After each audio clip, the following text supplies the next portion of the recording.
breathing, when you breathe in and out, you feel a release every time you breathe out, right?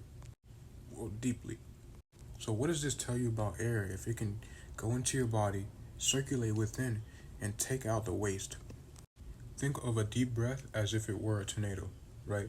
In its path, it takes up all the waste of wherever you breathe to in your body, and when you exhale, all that waste is out. You're detoxing the body through breath.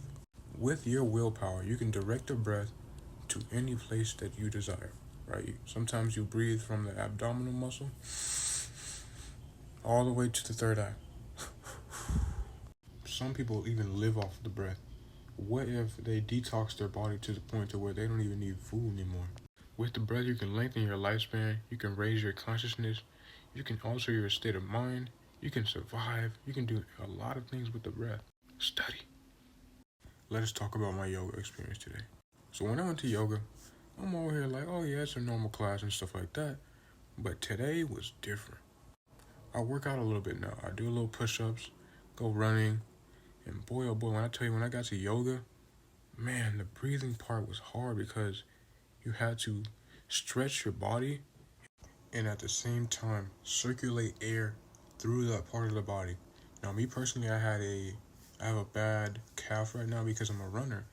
And so when I was breathing air into the calf, my muscles started to shake because it was releasing pain.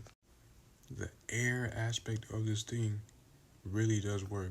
Like, air will literally go into every part of the body and take out what is not necessary, and it will heal. It has healing properties, but why and how?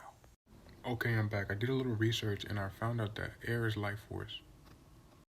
So if you think about it, you are already the avatar. Except this time it's 5 elements. You have earth, water, air, and fire. And then you have Akasha, number 5, spirit.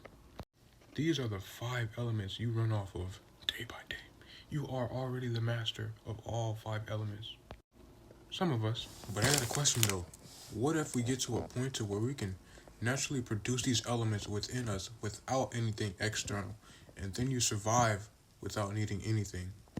And then you eventually get to control the outer elements because you've mastered them on the inside.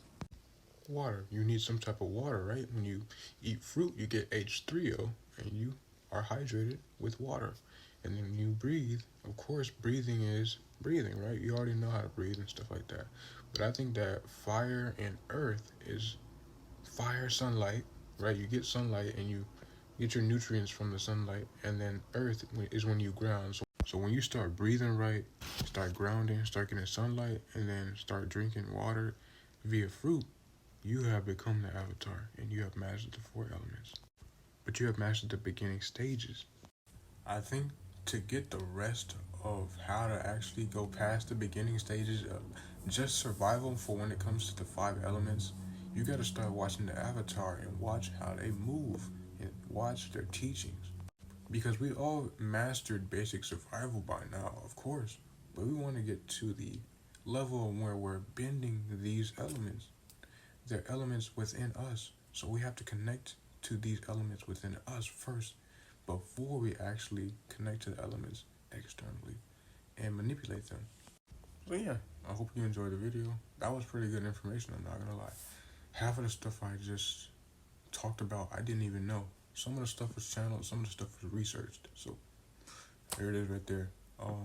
Yeah, hope you enjoyed. Have a good day and watch the Avatar. Rewatch it from a spiritual perspective. Take it easy, but take it.